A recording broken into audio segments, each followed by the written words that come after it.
guys, welcome to Bird's Eye View, and it's going to be my spoiler-free review for X-Men Dark Phoenix. Yeah, no spoilers in this video. There will be a spoiler talk video coming. It'll be in the next couple of days, so make sure you keep a lookout for that. Before we begin, make sure you like and comment down below, subscribe and ring the bell to be notified whenever I do a video. I do videos every single Wednesday, so make sure you keep a lookout for those, and also look at the end of this video so you can find out you can save 15% on some awesome clothing. X-Men Dark Phoenix. Last X-Men film in the Fox franchise, because obviously the rights have gone back to Marvel now, so they'll be introducing them in the coming years. So this is our last one with the characters that we've known and loved for quite a while now. Their swan song, and to be honest, it was just kind of, considering it's the last one, I expected so much more out of it. I wanted so much more. Don't get me wrong, there were some good parts in it, but I don't know, there was something missing, or there was just, I don't know what it was. There was, probably pun intended, there was an X factor missing. There really was. I'm just unsure. I'm really unsure. I'm struggling to process what it is about this film. It was very different from other X-Men films. It had a very different tone to like Apocalypse and Days of Future Past. It was very dark, very gloomy. But yeah, it was a real weird one. One of the good things that is casting and acting. Everybody did a reasonable job. James McAvoy, Fassbender, all did absolutely incredible jobs. Nicholas Hoult gave a really good performance. Very angry and pissed off with certain points. But I think Sophie Turner playing Phoenix and Jean Grey, she did do a really, really good job. Considering that obviously things like Game of Thrones and the last X-Men film, she wasn't the main focus. She was a part of the team and a focal point, but she wasn't the main focus. But with this, obviously, she is. And she does good as the main character. She you know, I can't deny she did a reasonably good job in the acting role. What another great thing was the music. It's Hans Zimmer. We all love Hans Zimmer. He's absolutely incredible as a composer, and he did a really good job at setting the tone for this film.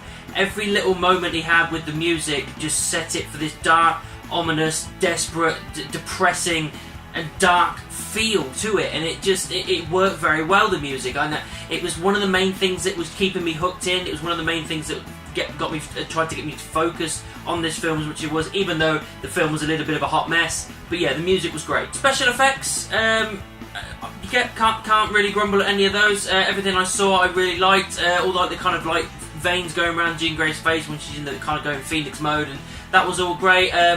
The special, like the practical effects type stuff with like makeup and all stuff, Beast, Nightcrawler, that kind of stuff. All that stuff looks really, really good. I can't really grumble at any of that. There's nothing that took my attention away. There's nothing that made me go, it's a little bit crappy. It all flowed quite nicely, so that was fine. One of the places that this kind of really falls down is because of the trailers. You'll see like the reviews I've made of the trailers that have been leading up to this film. They've done an unfortunate thing of ruining real key points in the film. A very big key point, which I will get into in my spoiler talk review, because again I don't want to ruin it just in case. But it does ruin a very big moment, probably one of the biggest moments in the film, if not in the franchise. And there was so much emotion in there, but it was all taken away because you knew it was going to happen. It was too obvious. They made it obvious in the trailers, and because of that, I didn't feel that much for it. And I should have, but I didn't, and that is a real shame, because it could have been a really good gut punch. But unfortunately, because you know it, it wrecked it. One thing it did do was it reasonably kept me on my toes a little bit with what's going on with Dark Phoenix and how much these people are in danger. And because it is the last X-Men film, I kind of got that feeling that maybe anybody's on the chopping block. I mean, certain things may have gone a different way and not out of the way I was thinking they were going to go, but during the time and the moments I was in, I thought, oh, maybe they could kill that person, maybe they could kill that person, so it didn't do too bad with that. Another thing that kind of makes it is the story overall.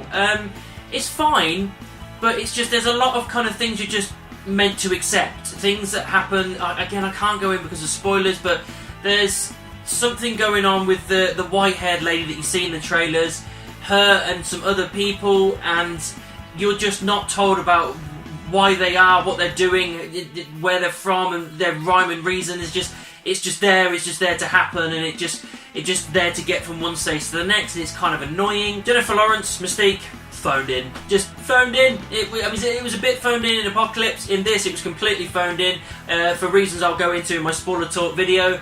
But you probably already know what I mean. But yeah, just the third act as well. I didn't feel like it was a proper third act. I was getting into it. It was happening. I was like, okay, it's good. It's building and whatnot, and there's some good moments in it. But the whole time I was thinking this has got to be a precursor to the final act.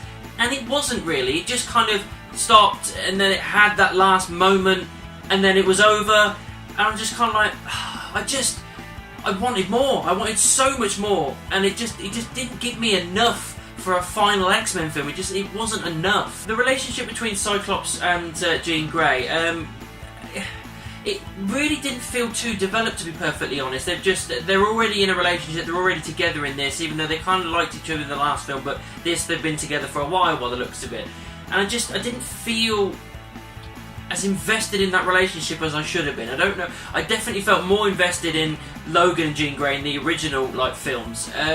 With this, it was alright. It's not like the actors did a bad job, it's just, I felt like I needed a bit more investment in their relationship, and even down to some couple of bits at the end that happened. I was just kind of like, I want to see more emotion out of Cyclops, and I'm not getting that, and I wish that I did. Even though I've said that the actors in their roles did absolutely fine, some stood out more than others, I feel like a lot of the X-Men were underused.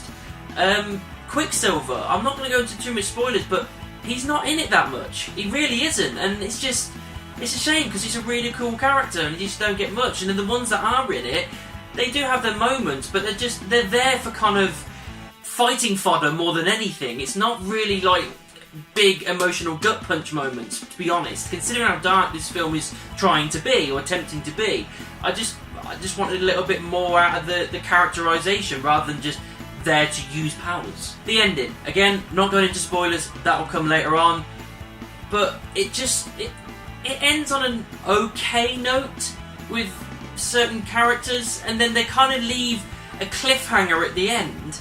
But what's the point? This is your last X-Men film.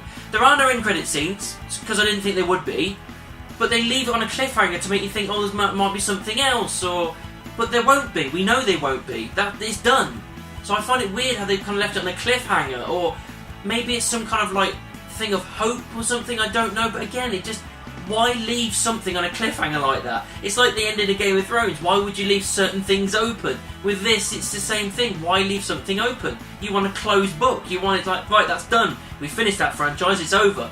So it was a little bit kind of, okay, fine, weird. Guys, overall, X-Men Dark Phoenix, although it was the swan song of the X-Men franchise in Fox, the last one they're doing, I wanted more. There was some good moments in it, there was some good acting in it. Again, special effects, practical effects, all was fine.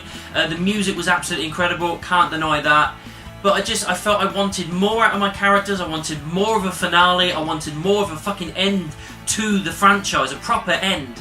And I just feel like there was just bits that it just gave up on and didn't try enough, and they could have done so much better, considering how they got a lot of great actors in this. And I wanted more, and it really is a shame, because I don't want to go to the cinema and not be entertained. I want to come back and say to you guys, that was awesome, definitely go and see this film. But with this, I just kind of went, it was alright. It was alright, it weren't too bad, but I won't be seeing it again. I can't really say I'll be buying it on DVD or Blu-ray. I don't know. It was a bit deflating, I think, is the main thing. It left me a little bit deflated, and I can't really give it much more in my rating as a high 2 stars. As I said at the start of the video, make sure you keep a lookout for my spoiler talk video. It will be coming in the next couple of days after this one. Probably Sunday, maybe Monday, I'm not too sure, but just keep a lookout for it because it will be coming. Sponsor time.